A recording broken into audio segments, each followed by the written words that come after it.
ನಮಸ್ತೆ ಸ್ನೇಹಿತರೆ, ಇವತ್ತಿನ ಚಾಪ್ಟರ್ ಬಂದ್ಬಿಟ್ಟು ದಾಳಗಳು ಹೇಗಿರುತ್ತೆ ಅಂತ ನಿಮ್ಗೆ ಆಲ್ರೆಡಿ ಐಡಿಯಾ ಇದ್ದೇ ಇರುತ್ತೆ. ಇದನ್ನು ನೀವು ಚೌಕಾಬಾರ ಆಟದಲ್ಲಿ, ಹಾವು ಏಣಿ ಆಟದಲ್ಲಿ, ಅನಂತರ ಲೂಡೋ ಆಟದಲ್ಲಿ ಉಪಯೋಗಿಸಿರ್ತೀರ. ಈ ದಾಳಗಳಿಗೆ ಸಹಜವಾಗಿ 6 ಮುಖಗಳಿರುತ್ತೆ. ದಾಳದ 6 ಮುಖಗಳನ್ನು ಇಲ್ಲಿ ನಮ್ಮ ಕಾಂಪಿಟೇಟಿವ್ ಎಕ್ಸಾಮ್ಸಲ್ಲಿ ಯಾವ ರೀತಿ ಕ್ವಶನ್ಸ್ ಕೇಳಿರ್ತಾರೆ ಅಂದರೆ, ಕೇವಲ ನಂಬರ್ಸೇ ಕೊಟ್ಟಿರ್ತಾರೆ ಅಂತೇನಿರಲ್ಲ. ಕೆಲವೊಂದು ಸರ್ತಿ ಸಂಖ್ಯೆಗಳು, ಚುಕ್ಕೆಗಳು, ಅನಂತರ ಇಂಗ್ಲೀಷ್ ವರ್ಣಮಾಲೆ ಅಕ್ಷರಗಳು, ನಂತರ ಸಿಂಬಾಲ್ಸು, ಮತ್ತು ಇನ್ನು ಕೆಲವೊಂದಿಷ್ಟು ಕಲರ್ಸ್ಗಳನ್ನ ಕೂಡ ಕೊಟ್ಟಿರ್ತಾರೆ. ರೆಡ್, ಯೆಲ್ಲೋ, ವೈಟ್, ಈ ರೀತಿ.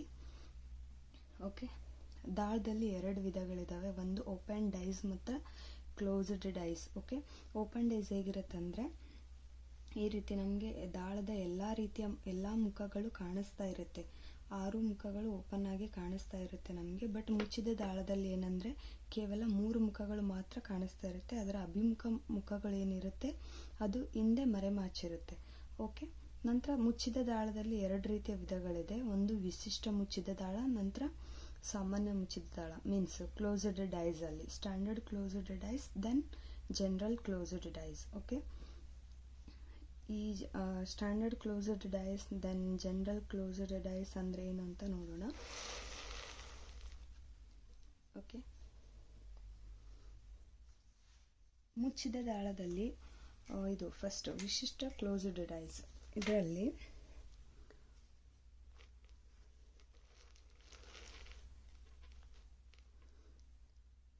ಒಂದು ಮುಚ್ಚಿದ ದಾಳದಲ್ಲಿ ಅಭಿಮುಖ ಬಾಹುಗಳ ಮೊತ್ತ 7ಕ್ಕೆ ಸಮನಾಗಿದ್ದರೆ ಅಂತಹ ಮುಚ್ಚಿದ ದಾಳವನ್ನು ಸ್ಟ್ಯಾಂಡರ್ಡ್ ಕ್ಲೋಸ್ಡ್ ಡೈಸ್ ಅಂತ ಕರಿತೀವಿ. ಅಂದರೆ ಇಲ್ಲೇನು ನಮಗೆ 3 ಮುಖಗಳನ್ನು ಕೊಟ್ಟಿರ್ತಾರೆ. ಅದರ ಅಭಿಮುಖ ಬಾಹು ಏನಿರುತ್ತೆ, ಅಭಿಮುಖ ನಂಬರ್, ಅದು ಏನಾಗಿರುತ್ತೆ, ಈ ನಂಬರನ್ನು ಅದರ ಅಭಿಮುಖ ನಂಬರ್ ಮೊತ್ತ ಏನಿರುತ್ತೆ 7ಕ್ಕೆ ಸಮನಾಗಿರುತ್ತೆ. ಓಕೆ, ಈಗ ಎಕ್ಸಾಂಪಲ್ ಹೇಳೋದಾದರೆ 1ರ ಅಭಿಮುಖ 6 ಇದೆ ಅಂತ ತಗೊಂಡ್ರೆ ಅದರ ಮೊತ್ತ 7ಕ್ಕೆ ಸಮನಾಗಿರುತ್ತೆ. ನಂತರ 2ರ ಅಭಿಮುಖ 5 ಇದೆ ಅಂತ ತಗೊಂಡ್ರೆ ಅದರ ಮೊತ್ತ 7ಕ್ಕೆ ಸಮನಾಗಿರುತ್ತೆ.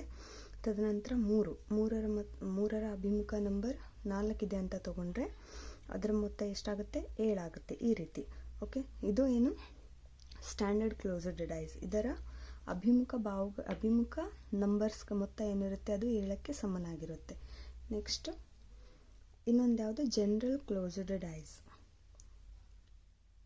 ಒಂದು ಮುಚ್ಚಿದ ದಾಳದಲ್ಲಿ ಯಾವುದೇ 2 ಅಕ್ಕಪಕ್ಕದ ಬಾಹುಗಳ ಮೊತ್ತ 7ಕ್ಕೆ ಸಮನಾಗಿದ್ದರೆ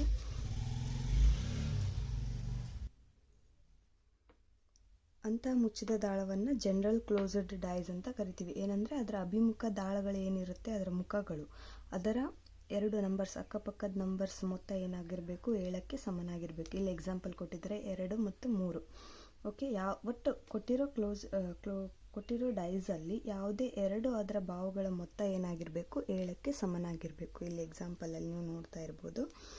ನೆಕ್ಸ್ಟ್ ಓಪನ್ ಡೈಸಲ್ಲಿ ಒಂದು ನೀವು ನೋಟ್ ಏನು ನೆನ್ಪಿಟ್ಕೋಬೇಕಂದ್ರೆ, ಒಂದು ವೇಳೆ ಒಂದು ಕಂಬ ಸಾಲು ಅಥವಾ ಲಂಬ ಸಾಲಿನಲ್ಲಿ 4 ಅಥವಾ 3 ಮನೆಗಳು ಕಂಡು ಬಂದಲ್ಲಿ ಒಂದು ಸಂಖ್ಯೆಯ ವಿರುದ್ಧ ಸಂಖ್ಯೆ ಬರೆಯಬೇಕಾದರೆ ಮುಂದಿನ ಒಂದೊಂದು ಮನೆಯನ್ನು ಬಿಟ್ಟು ಅದರ ಮುಂದಿನ ಸಂಖ್ಯೆಯನ್ನು ಬರೆದುಕೊಳ್ಬೇಕು. ಓಕೆ, ಈ ಡೆಫಿನಿಷನ್ನಿಂದ ನಿಮ್ಗೇನು ಅಂಡರ್ಸ್ಟ್ಯಾಂಡ್ ಆಗಲ್ಲ ಅಂತ ತಿಳ್ಕೊತೀನಿ. ಒಂದು ಎಕ್ಸಾಂಪಲ್ ಕೊಟ್ಟರೆ ಅಂಡರ್ಸ್ಟ್ಯಾಂಡ್ ಆಗುತ್ತೆ. ಓಕೆ, ಬನ್ನಿ ಎಕ್ಸಾಂಪಲ್ ನೋಡೋಣ. ಓಕೆ, ನಾನು ಇವಾಗ ನಿಮ್ಗೆ ನೋಟ್ ಅಂತ ತಿಳಿಸಿದ್ನಲ್ಲ, ಅದರದ್ದು ಎಕ್ಸಾಂಪಲ್ಸ್ ಈ ರೀತಿ ಇದೆ. ಈ ರೀತಿ ಓಪನ್ ಡೈಸ್ ಕೊಟ್ಟಿರ್ತಾರಲ್ವ ನಮಗೆ, ಅದು 3 ಟೈಪ್ಸಲ್ಲಿ ಕೊಡೋ ಚಾನ್ಸಸ್ ಇರುತ್ತೆ. ಇದರಲ್ಲಿ ಈಗ ಇದರ 1ರ ಅಭಿಮುಖ ನಂಬರ್ ಯಾವುದು, ಅಭಿಮುಖ ಬಾಹುವಿನ ನಂಬರ್ ಯಾವುದು ಅಂತ ನಿಮಗೆ ಕ್ವಶನ್ಸ್ ಕೇಳಿದರೆ ನೀವು ಯಾವ ರೀತಿ ಆನ್ಸರ್ ಮಾಡಬೇಕಂದ್ರೆ, ಯಾವ್ದು ನಂಬರ್ ಕೊಟ್ಟಿರ್ತಾರೆ, ಯಾವ ನಂಬರ್ ಅಪೋಸಿಟ್ ನಂಬರ್ನ ಅವ್ರು ಕೇಳಿರ್ತಾರೆ, ಆ ನಂಬರ್ನ ಅಪೋಸಿಟ್ ನಂಬರ್ ಬರೀಬೇಕಾದ್ರೆ ಏನು ಮಾಡಬೇಕು, ಒಂದು ನಂಬರನ್ನು ಬಿಟ್ಟು ನೆಕ್ಸ್ಟ್ ನಂಬರ್ ಯಾವ್ದು ಬರುತ್ತೆ ಅದನ್ನು ನೀವು ಬರೀಬೇಕಾಗುತ್ತೆ. ಇಲ್ಲಿ ನೋಡಿ, 1ರ ಅಭಿಮುಖ ಯಾವುದಾಗುತ್ತೆ, ಈ ನೋಟ್ ಪ್ರಕಾರ 1ರ ಅಭಿಮುಖ 5 ಆಗುತ್ತೆ, 3ರ ಅಭಿಮುಖ 6 ಆಗುತ್ತೆ. ಅಂದರೆ ಒಂದೊಂದು ಗ್ಯಾಪ್ ಬಿಟ್ಬಿಟ್ಟು ಮುಂದಿನ ನಂಬರ್ನ ಕನ್ಸಿಡರ್ ಮಾಡಬೇಕು. ನೆಕ್ಸ್ಟ್ 2ರ ಅಭಿಮುಖ ಯಾವುದಾಗುತ್ತೆ, 1 ನಂಬರ್ ಬಿಟ್ಟು ಇನ್ನೊಂದು ನಂಬರ್ ಕನ್ಸಿಡರ್ ಮಾಡಿದರೆ 2ರ ಅಭಿಮುಖ 4 ಆಗುತ್ತೆ. ಓಕೆ, ಅದೇ ರೀತಿ ಇಲ್ಲಿ 1ರ ಅಭಿಮುಖ 3 ಆಗುತ್ತೆ. ನೆಕ್ಸ್ಟ್ 2ರ ಅಭಿಮುಖ 4, ನೆಕ್ಸ್ಟ್ 5ರ ಅಭಿಮುಖ 6. ಓಕೆ, ಇಲ್ಲಿ ಲಾಸ್ಟ್ ಯಾವುದಿರುತ್ತೆ ಅದಕ್ಕೆ ಇದು ಅಪೋಸಿಟ್ ನಂಬರ್ ಆಗಿರುತ್ತೆ. ಇಲ್ಲಿ ಈ ಲೈನಲ್ಲಿ ಸೀರಿಯಲ್ ಕೊಟ್ಟಿರ್ತಾರಲ್ವ, ಇದರಲ್ಲಿ ಯಾವುದು ಅಭಿಮುಖ ಅಂತ ಕೇಳಿದವಾಗ 1 ನಂಬರನ್ನು ಗ್ಯಾಪ್ ಕೊಟ್ಟು ಇನ್ನೊಂದು ನಂಬರ್ ಯಾವುದಿರುತ್ತೆ ಅದೇ ಇದರ ಅಭಿಮುಖ ಆಗಿರುತ್ತೆ. ಈ ರೀತಿ ಬರ್ಕೋಬೇಕು. ಇಲ್ಲಿ 1ರ ಅಭಿಮುಖ 3 ಆಗಿರುತ್ತೆ. ನೆಕ್ಸ್ಟ್ 4ರ ಅಭಿಮುಖ 6 ಆಗಿರುತ್ತೆ. ನೆಕ್ಸ್ಟ್ 2ರದ ಅಭಿಮುಖ 5. ಇವೆರಡನ್ನು ಬರೆದ್ಬಿಟ್ಟು ಮಧ್ಯದಲ್ಲಿ ಯಾವುದು ಉಳಿದಿರುತ್ತೆ ಅದು ಅದಕ್ಕೆ ಅಭಿಮುಖ ಆಗಿರುತ್ತೆ. ನೆಕ್ಸ್ಟ್ ಎಕ್ಸಾಂಪಲ್ ಬಂದು ಯಾವ ರೀತಿ ಇದೆ ಅಂದರೆ, ಇಲ್ಲಿ ನೋಡಿ ಒಂದು ಕಂಬ ಸಾಲು, ನಂತರ ಆ ಕಡೆ ಈ ಕಡೆ ಒಂದೇ ಒಂದು ಬಾಕ್ಸಸ್ಸು ಬಂದಿತ್ತು. ನಾವು ಈಸಿಯಾಗಿ ಅದನ್ನು ಗುರುತಿಸ್ಬಿಟ್ವಿ ಯಾವುದರ ಅಭಿಮುಖ ಯಾವ ನಂಬರ್ ಅಂತ. ಇಲ್ಲಿ ಈ ರೀತಿ 2 ದಾಳಗಳು ಕೊಟ್ಟಾಗ, 2 ಅಭಿಮುಖ 2 ಬಾಕ್ಸ್ಗಳನ್ನ ಕೊಟ್ಟಾಗ ಯಾವ ರೀತಿ ಕಂಡುಹಿಡಿಯೋದಂದರೆ, ಒಂದು ವೇಳೆ ಕಂಬ ಸಾಲಿನಲ್ಲಿ 2 ಅಥವಾ 1 ಮನೆ ಕಂಡು ಬಂದರೆ ಆಗ ಒಂದು ಸಂಖ್ಯೆಯ ವಿರುದ್ಧ ಸಂಖ್ಯೆ ಬರೆಯಬೇಕಾದರೆ 2 ಮನೆಗಳನ್ನು ಬಿಟ್ಟು ಮುಂದಿನ ಸಂಖ್ಯೆಯನ್ನು ಬರೆದುಕೊಳ್ಬೇಕು. ಈಗ 1ರ ಅಭಿಮುಖ ಯಾವುದು ಅಂತ ಕೇಳುವಾಗ 2 ಮನೆಗಳನ್ನು ಬಿಟ್ಟು ಮುಂದಿನ ಮನೆಯಲ್ಲಿ ಯಾವ ನಂಬರ್ ಇರುತ್ತೆ ಅದನ್ನು ಕನ್ಸಿಡರ್ ಮಾಡಬೇಕು. ಇಲ್ಲಿ 1ರ ಅಭಿಮುಖ 4 ಆಗುತ್ತೆ. ನೆಕ್ಸ್ಟ್ 2ರ ಅಭಿಮುಖ ಯಾವುದಂತ ಕಂಡುಹಿಡಿಬೇಕಾದ್ರೆ 2 ಮನೆಗಳನ್ನು ಬಿಟ್ಟು ಮುಂದಿನ ನಂಬರ್ಗೆ ಹೋಗಬೇಕಾಗುತ್ತೆ. ಇಲ್ಲಿ 2ರ ಅಭಿಮುಖ 5 ಆಗುತ್ತೆ. ನೆಕ್ಸ್ಟ್ 3ರ ಅಭಿಮುಖ ನಂಬರ್ ಕಂಡುಹಿಡಿಬೇಕಂದ್ರೆ 2 ಮನೆಗಳನ್ನು ಬಿಟ್ಟು ಮುಂದಿನ ನಂಬರ್ನ ಕನ್ಸಿಡರ್ ಮಾಡಬೇಕಾಗುತ್ತೆ. ಹಾಗಾಗಿ 3ರ ಅಭಿಮುಖ 6 ಆಗುತ್ತೆ. ಈ ರೀತಿ ಸಿಂಗಲ್ ಡೈಸನ್ನು, ಓಪನ್ ಡೈಸನ್ನು ಕೊಟ್ಟಾಗ ಯಾವ ರೀತಿ ಕನ್ಸಿಡರ್ ಮಾಡಬೇಕಂದ್ರೆ ಸೇಮ್ ಇಲ್ಲಿ ಹೇಳಿದ ಹಾಗೆ 2 ನಂಬರನ್ನು ಬಿಟ್ಟು ಮುಂದಿನ ನಂಬರನ್ನು ಕನ್ಸಿಡರ್ ಮಾಡಬೇಕು. ಇಲ್ಲಿ ಇಂಗ್ಲೀಷ್ ಆಲ್ಫಾಬೆಟಿಕ್ ಲೆಟರ್ಸನ್ನು ಕೊಟ್ಟಿದ್ದಾರೆ.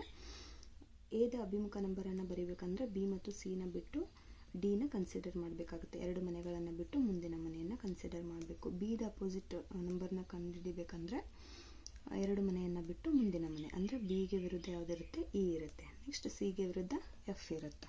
ಓಕೆ, ನೆಕ್ಸ್ಟ್ ಕೆಲವೊಂದಿಷ್ಟು ಪ್ರಾಬ್ಲಮ್ಸನ್ನು ನೋಡೋಣ, ಎಕ್ಸಾಂಪಲ್ಸ್. ಓಕೆ, ಇಲ್ಲಿ ನೋಡಿ, ಇದು ಯಾವ ಡೈಸ್ ಹೇಳ್ಬೋದಾ ನೀವು ಯಾರಾದರೂ? ಇದು ಓಪನ್ ಡೈಸ್. ಓಕೆ, ಇಲ್ಲಿ ಕ್ವಶನ್ ಏನು ಕೇಳಿದರೆ, ಈ ತೆರೆದ ದಾಳವನ್ನು ಅಂದರೆ ಈ ಓಪನ್ ಡೈಸನ್ನು ಮಡಚಿದಾಗ ಯಾವ ರೀತಿ ಮುಚ್ಚಿದ ದಾಳವು ರಚನೆ ಆಗುತ್ತೆ. ಅಂದರೆ ಈ ರೀತಿಯ ಕೊಟ್ಟಿರುವಂಥ ಓಪನ್ ಡೈಸನ್ನು ನಾವು ಕ್ಲೋಸ್ ಮಾಡಿ ನೋಡಿದಾಗ ನಮಗೆ ಯಾವ ರೀತಿಯಾದಂತಹ ಡೈಸ್ ಕಾಣಿಸುತ್ತೆ ಅಂತ. ಇದರ ಅರ್ಥ ಏನು, ಯಾವ ನಂಬರಿನ ಅಭಿಮುಖ ಯಾವ ನಂಬರ್ ಬಂದಿರುತ್ತೆ ಅಂತ ನಾವು ಮೊದಲು ಕಂಡ್ಕೋಬೇಕು. ನಂತರ ನಾವು ಈ ಬಾಕ್ಸಲ್ಲಿ ಯಾವುದು ಸರಿಯಾದ ಆನ್ಸರ್ ಅಂತ ಕಂಡುಹಿಡಿಬೇಕು.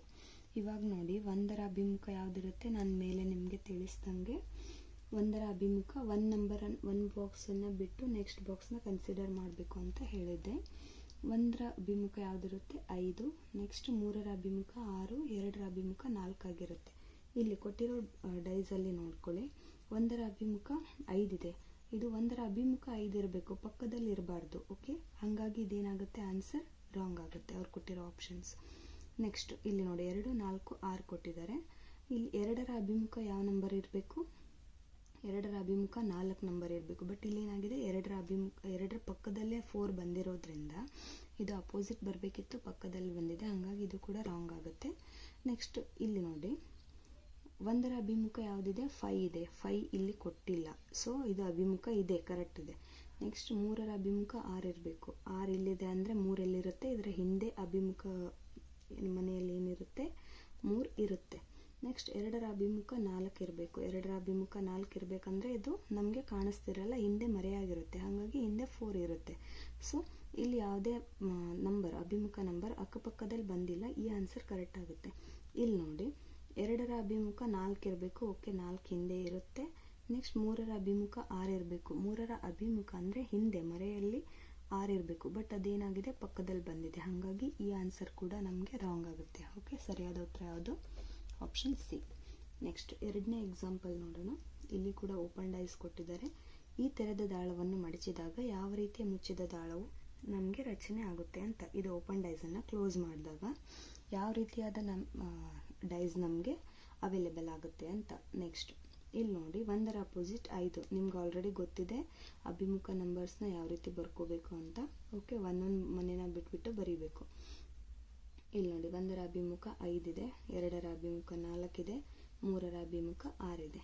ಇಲ್ಲಿ ನೋಡೋಣ ಈ ಆಪ್ಷನ್ಸಲ್ಲಿ 1ರ ಅಭಿಮುಖ 5 ಇರಬೇಕು, 5 ಇಲ್ಲಿಲ್ಲ, ಓಕೆ ಆಪೋಸಿಟಲ್ಲಿ ಇರುತ್ತೆ. ನೆಕ್ಸ್ಟ್ 6ರ ಅಭಿಮುಖ 3 ಇರಬೇಕು, 3 ಕೂಡ ಇಲ್ಲಿಲ್ಲ, ಅದೂ ಏನಾಗಿರುತ್ತೆ ಹಿಂದೆ ಮರೆಮಾಚಿದೆ, ಅಪೋಸಿಟ್ ಮನೆಯಲ್ಲಿ ಇದೆ. ನೆಕ್ಸ್ಟ್ 4ರ ಅಭಿಮುಖ 2 ಇರಬೇಕು, 2 ಹಿಂದ್ಗಡೆ ಇರುತ್ತೆ. ಓಕೆ, ಯಾವ ಅಭಿಮುಖ ನಂಬರ್ ಅಕ್ಕಪಕ್ಕದಲ್ಲಿ ಬಂದಿಲ್ಲ, ಸೊ ಈ ಆನ್ಸರ್ ರೈಟ್ ಆಗಿದೆ. ನೆಕ್ಸ್ಟ್ ಮತ್ತೆ ಬೇರೆ ಯಾವುದಾದ್ರೂ ಕರೆಕ್ಟ್ ಇದೆನಾ ನೋಡಿ, ಎಲ್ಲ ಆಪ್ಷನ್ಸ್ನ ಚೆಕ್ ಮಾಡ್ಕೊಳ್ಳಿ. ನೆಕ್ಸ್ಟ್ 1ರ ಅಭಿಮುಖ 5, 5 ಇಲ್ಲಿ ಬಂದಿಲ್ಲ ಅಂದರೆ ಅಭಿಮುಖ ಇದೆ. ನೆಕ್ಸ್ಟ್ 2ರ ಅಭಿಮುಖ 4 ಇರಬೇಕು, 4 ಹಿಂದ್ಗಡೆ ಇದೆ ಅಂತಲೇ ಅರ್ಥ, ಇಲ್ಲಿ ಪಕ್ಕದಲ್ಲಿ ಬಂದಿಲ್ಲ. ನೆಕ್ಸ್ಟ್ 6ರ ಅಭಿಮುಖ 3 ಇರಬೇಕು, 3 ಕೂಡ ಅಭಿಮುಖ ಇದೆ. ಓಕೆ, ಈ ಆನ್ಸರ್ ಕೂಡ ರೈಟ್ ಆಗುತ್ತೆ. ನೆಕ್ಸ್ಟ್ 2ರ ಅಭಿಮುಖ ಯಾವ ನಂಬರ್ ಬರುತ್ತೆ? 4. 2ರ ಅಭಿಮುಖ 4 ಇರಬೇಕಿತ್ತು, ಬಟ್ ಪಕ್ಕದಲ್ಲಿರೋದ್ರಿಂದ ಈ ಆನ್ಸರ್ ರಾಂಗ್ ಆಗುತ್ತೆ. ನೆಕ್ಸ್ಟ್ 3ರ ಅಭಿಮುಖ 6. 3ರ ಅಭಿಮುಖ 6 ಇರಬೇಕಿತ್ತು, ಅಂದರೆ ಅದರ ಮರೆಮಾಚಲ್ಲಿ ಬೆನ್ನಲ್ಲಿ 6 ಇರಬೇಕಿತ್ತು, ಬಟ್ ಅದು ಪಕ್ಕದಲ್ಲಿ ಬಂದಿರೋದ್ರಿಂದ ಈ ಆನ್ಸರ್ ಕೂಡ ರಾಂಗ್ ಆಗುತ್ತೆ. ಹಾಗಾಗಿ ಸರಿಯಾದ ಉತ್ತರ ಯಾವುದು? ಎ ಮತ್ತು ಬಿ ಅಷ್ಟೇ ಸರಿಯಾದ ಉತ್ತರಗಳು. ಉಳಿದಿದ್ದೆಲ್ಲ ಆಪ್ಷನ್ಸ್ ರಾಂಗ್ ಆಗಿದೆ. ಅರ್ಥ ಆಯ್ತಲ್ವಾ? ಓಕೆ, ಇನ್ನೊಂದೆರಡು ಎಕ್ಸಾಂಪಲ್ಸ್ ನೋಡೋಣ ಈ ತರಗತಿಯಲ್ಲಿ. ಮುಂದಿನದನ್ನು ನೆಕ್ಸ್ಟ್ ತರಗತಿಯಲ್ಲಿ ನೋಡೋಣ. ಇಲ್ಲಿ ಕೂಡ ಒಂದು ಓಪನ್ ಡೈಸನ್ನು ಕೊಟ್ಟಿದ್ದಾರೆ. ಈ ಓಪನ್ ಡೈಸನ್ನು ಕ್ಲೋಸ್ ಮಾಡಿದಾಗ ನಮ್ಗೆ ಯಾವ ಡೈಸ್ ಅವೈಲೇಬಲ್ ಆಗುತ್ತೆ ಅಂತ ನೋಡಬೇಕು. ನಾವು ಆವಾಗಲೇ ಮಾಡಿರೋ ಎಕ್ಸಾಂಪಲಲ್ಲಿ ಅವರು ನಂಬರ್ಸ್ನ ಕೊಟ್ಟಿದ್ದರು, ಇಲ್ಲಿ ಇಂಗ್ಲೀಷ್ ಅಲ್ಫಾಬೆಟ್ಸ್ನ ಕೊಟ್ಟಿದ್ದಾರೆ. ಓಕೆ, ಹಾಗಾಗಿ ಇಲ್ಲಿ ಅಪೋಸಿಟ್ ನಂಬರ್ನ ಬರೆಯೋದು ನಿಮಗೆ ಗೊತ್ತಿದೆ. ಸಿಗೆ ಅಪೋಸಿಟ್ ಏನಿರುತ್ತೆ? ಎಫ್, ಅಂದರೆ ಒಂದು ಮನೇನ ಬಿಟ್ಟು ಮುಂದಿನ ಮನೇನ ಕನ್ಸಿಡರ್ ಮಾಡಬೇಕು. ಸಿಗೆ ಅಪೋಸಿಟ್ ಎಫ್, ಬಿಗೆ ಅಪೋಸಿಟ್ ಡಿ, ಎಗೆ ಅಪೋಸಿಟ್ ಇ ಇರುತ್ತೆ. ಓಕೆ, ಬನ್ನಿ ಇದರಲ್ಲಿ ಚೆಕ್ ಮಾಡೋಣ. ಕ್ಲೋಸ್ಡ್ ಡೈಸಲ್ಲಿ ಎಗೆ ಅಪೋಸಿಟ್ ಏನಿರಬೇಕು? ಇ ಇರಬೇಕು, ಬಟ್ ಏನಾಗಿದೆ ಇಲ್ಲಿ ಪಕ್ಕದಲ್ಲಿದೆ, ಹಾಗಾಗಿ ಈ ಆನ್ಸರ್ ರಾಂಗ್ ಆಗಿದೆ. ನೆಕ್ಸ್ಟ್ ಡಿಗೆ ಅಪೋಸಿಟ್ ಬಿ ಇರಬೇಕು, ಬಿ ಪಕ್ಕದಲ್ಲಿ ಬಂದಿಲ್ಲ ಅಂದರೆ ಅಪೋಸಿಟ್ ಇದೆ ಅಂತಲೇ ಅರ್ಥ. ಇಗೆ ಅಪೋಸಿಟ್ ಏನಿರಬೇಕು? ಎ ಇರಬೇಕು, ಎ ಕೂಡ ಪಕ್ಕದಲ್ಲಿ ಬಂದಿಲ್ಲ, ಹಾಗಾಗಿ ಅದು ಅಪೋಸಿಟಲ್ಲಿ ಇರುತ್ತೆ. ನಂತರ ಎಫ್ಗೆ ಅಪೋಸಿಟ್ ಸಿ ಇರಬೇಕು, ಸಿ ಕೂಡ ಏನಾಗಿದೆ? ಪಕ್ಕದಲ್ಲಿ ಬಂದಿಲ್ಲ, ಅಂದರೆ ಅಭಿಮುಖ ಮನೆಯಲ್ಲಿ ಸಿ ಎಫ್ ಇರುತ್ತೆ. ಓಕೆ, ಈ ಆನ್ಸರ್ ಕರೆಕ್ಟ್ ಆಗಿದೆ. ನೆಕ್ಸ್ಟ್ ಎಗೆ ಅಪೋಸಿಟ್ ಏನು ನಂಬರ್ ಇರುತ್ತೆ? ಇ ಇರುತ್ತೆ. ಇ ಇಲ್ಲಿಲ್ಲ ಅಂದರೆ ಅಪೋಸಿಟ್ ಮನೆಯಲ್ಲಿ ಇರುತ್ತೆ, ಸೊ ಈ ಆನ್ಸರ್ ಕರೆಕ್ಟ್ ಆಗಿದೆ. ನೆಕ್ಸ್ಟ್ ಬಿಗೆ ಅಪೋಸಿಟ್ ಡಿ ಇರಬೇಕು, ಬಟ್ ಪಕ್ಕದಲ್ಲಿ ಬಂದಿರೋದ್ರಿಂದ ಈ ಆನ್ಸರ್ ಕೂಡ ರಾಂಗ್ ಆಗುತ್ತೆ. ನೆಕ್ಸ್ಟ್ ಎಗೆ ಅಪೋಸಿಟ್ ಏನಿರಬೇಕು? ಇ ಇರಬೇಕು. ಓಕೆ, ಇ ಅಪೋಸಿಟಲ್ಲಿದೆ. ಸಿಗೆ ಅಪೋಸಿಟ್ ಎಫ್ ಇರಬೇಕು, ಎಫ್ ಕೂಡ ಅಪೋಸಿಟಲ್ಲಿದೆ. ಬಿಗೆ ಅಪೋಸಿಟ್ ಡಿ ಇರಬೇಕು, ಡಿ ಕೂಡ ಏನಾಗಿದೆ? ಅಪೋಸಿಟ್ ಮನೆಯಲ್ಲಿ ಇದೆ, ಅಂದರೆ ಪಕ್ಕದಲ್ಲಿ ಬಂದಿಲ್ಲ ಅಂದರೆ ಹಿಂದೆ ಇರುತ್ತೆ ಅಂತ ಅರ್ಥ. ಇದರಲ್ಲಿ ಈಗ ಯಾವ ಆನ್ಸರ್ ಕರೆಕ್ಟ್ ಆಗಿದೆ? ಬಿ ಮತ್ತು ಸಿ. ನೆಕ್ಸ್ಟ್ ಫೋರ್ತ್ ಒನ್, ಇಲ್ಲಿ ಏನು ಮಾಡಿದ್ದಾರೆ? ಕೆಲವೊಂದಿಷ್ಟು ಸಿಂಬಾಲ್ಸ್ನ ಕೊಟ್ಟಿದ್ದಾರೆ, ಅಂದರೆ ಚಿಹ್ನೆಗಳನ್ನು ಓಪನ್ ಡೈಸಲ್ಲಿ. ಇದು ಕ್ಲೋಸ್ಡ್ ಡೈಸಲ್ಲಿ ಯಾವ ರೀತಿ ಕಾಣಿಸುತ್ತೆ ಅಂತ ನೋಡೋದಾದರೆ, ಅಪೋಸಿಟ್ ಈ ರೀತಿ ಟೂ ಮನೆಗಳನ್ನ ಕೊಟ್ಟಾಗ ಯಾವ ರೀತಿ ಅಪೋಸಿಟ್ ನಂಬರ್ಸ್ನ ಬರೀಬೇಕಂದ್ರೆ, ಎರಡೆರಡು ಮನೆಯನ್ನು ಬಿಟ್ಟು ಮುಂದಿನ ಮನೆಯನ್ನು ಕನ್ಸಿಡರ್ ಮಾಡಬೇಕು. ಓಕೆ, ಸ್ಟಾರ್ಗೆ ಅಪೋಸಿಟ್ ಏನಿರುತ್ತೆ? 2 ಮನೆನ ಕನ್ಸಿಡರ್ ಮಾಡಿದ್ರೆ ಎಟ್ ಇರುತ್ತೆ. ಆನಂತರ ಆ್ಯಶ್ಗೆ 2 ಮನೆ ಬಿಟ್ಟು ಮುಂದಿನ ನಂಬರ್ ಕನ್ಸಿಡರ್ ಮಾಡಿದರೆ ಎ ಇರುತ್ತೆ. ನೆಕ್ಸ್ಟು ಎಸ್ಲಾಸ್ಗೆ ಇದಕ್ಕೆ ಏನಿರುತ್ತೆ? ಅಪೋಸಿಟ್ ಬಿ ಇರುತ್ತೆ, ಈ ಸಿಂಬಾಲ್ಗೆ. ಓಕೆ, ಇದರಲ್ಲಿ ನೋಡೋದಾದರೆ ಯಾವ ಆನ್ಸರ್ ಕರೆಕ್ಟ್ ಆಗಿದೆ? ಬಿ ಮತ್ತು ಡಿ ಆನ್ಸರ್ಸ್ ಕರೆಕ್ಟ್ ಆಗಿದೆ. ಓಕೆ, ಇವತ್ತಿನ ತರಗತಿಯಲ್ಲಿ ಇಷ್ಟೇ. ಮುಂದಿನ ತರಗತಿಯನ್ನು ಇದೇ ಡೈಸ್ ಚಾಪ್ಟರ್ಸ್ನ ಕಂಟಿನ್ಯೂಷನ್ ಪಾರ್ಟನ್ನು ನೋಡೋಣ. ಅದರ ಮುಂದೆ ಎಕ್ಸಾಂಪಲ್ಸು, ಕೆಲವೊಂದಿಷ್ಟು ಮೋಸ್ಟ್ ಎಕ್ಸ್ಪೆಕ್ಟೆಡ್ ಕ್ವಶನ್ಸನ್ನು ನಾವು ಸಾಲ್ವ್ ಮಾಡ್ತಾ ಹೋಗೋಣ. ಓಕೆ, ಧನ್ಯವಾದಗಳು. ಮಾಹಿತಿ ನಿಮಗೆ ಇಷ್ಟ ಆಗಿದ್ರೆ ಚಾನಲ್ಗೆ ಸಬ್ಸ್ಕ್ರೈಬ್ ಮಾಡಿ, ದೆನ್ ಲೈಕ್ ಮಾಡಿ, ಶೇರ್ ಮಾಡಿ. ಥ್ಯಾಂಕ್ ಯು ಸ್ನೇಹಿತರೆ.